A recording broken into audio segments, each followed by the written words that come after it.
fine. আমি ভালোই আছি। মহাকাশে সবকিছু ঠিকমতো চলছে। আমার দ্বিতীয় বাসা হয়ে উঠেছে। My second home now.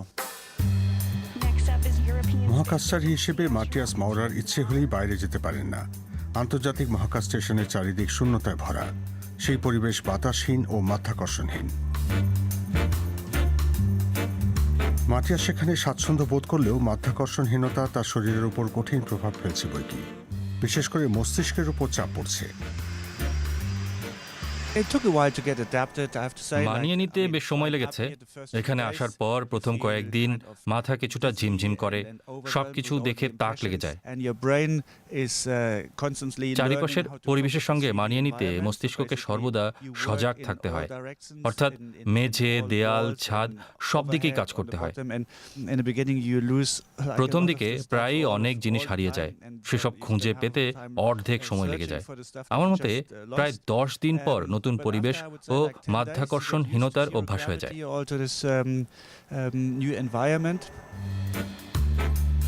তা সত্ত্বেও বেশ কয়েক সপ্তাহ ধরে ভেসে বেরিয়েও মাটিয়াস মাউরার পুরোপুরি স্বাচ্ছন্দ্য বোধ করেননি। আমার মাথা সামান্য ঝিমঝিম করে, বিশেষ করে সকালে ঘুম থেকে ওঠার পর মাথা পুরোপুরি কাজ করে না। পুরোপুরি সজাগ হতে একটু সময় লাগে। ফলে বলতে গেলে শতভাগের বদলে 95% তরতাজা লাগে। সে কারণে মহাকাশে কাজ করাও আরো বড় চ্যালেঞ্জ।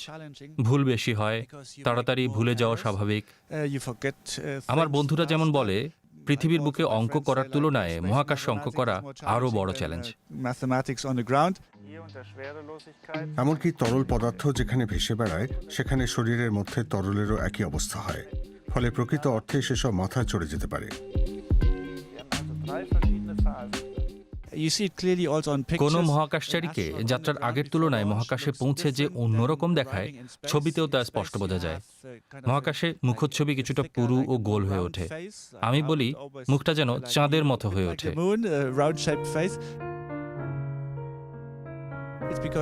এর কারণ হলো হৃদযন্ত্র পাম্প করে শরীরের তরল পদার্থ উপর দিকে চালনা করে, অথচ পৃথিবীর বুকে মাধ্যাকর্ষণ শক্তি সেই তরলকে পায়ের দিকে টানে।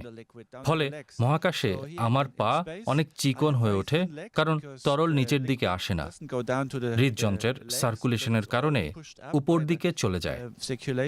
শরীরের উপরের অংশ, বিশেষ করে মাথায় বেশি তরল থাকে, ফলে মুখ চোখ কিছুটা বেশি লাল দেখায়। মাথা একটু ভারী হলেও সৌভাগ্যবশত চুল ধুতে অসুবিধা হয় না। সে অবস্থাকে puffy face chicken leg phenomenon বলা হয়।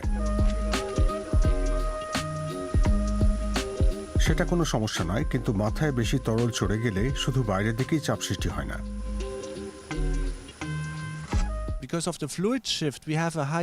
আমাদের মধ্যে বাড়তি ক্রেনিয়াল প্রেসার সৃষ্টি হয়, অর্থাৎ মস্তিষ্কে বেশি তরল প্রবেশ করলে সেই চাপ চোখের স্নায়ু, এমনকি অক্ষিগোলকও চেপে ধরে।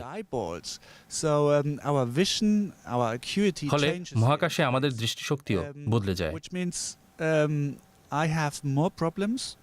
তখন কিছুটা দূরত্বের লেখা পড়তে অসুবিধা হয়। পৃথিবীতে প্রয়োজন না হলেও কিছু মানুষের মহাকাশের চশমার প্রয়োজন হয়।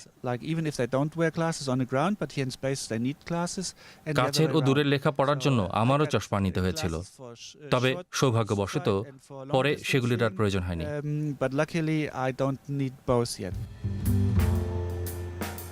আইএসএসে সারাক্ষণ একই জিনিস দেখতে হয় বলে চোখের অনুশীলন সম্ভব হয় না। মহাকাশ চিকিৎসাবিদ্যা বিশেষজ্ঞরা সেটিকেও দৃষ্টিশক্তির দুর্বলতার কারণ হিসেবে মনে করেন। তাছাড়া চোখ বেশি ঘোরানো সম্ভব হয় না। প্রিয় দর্শক, কেমন লাগলো আমাদের প্রতিবেদনটি? আপনার মন্তব্য বা কোনো প্রশ্ন থাকলে লিখুন নিচে মন্তব্যের ঘরে, আর আমাদের সঙ্গে থাকতে সাবস্ক্রাইব বাটনটি চাপুন।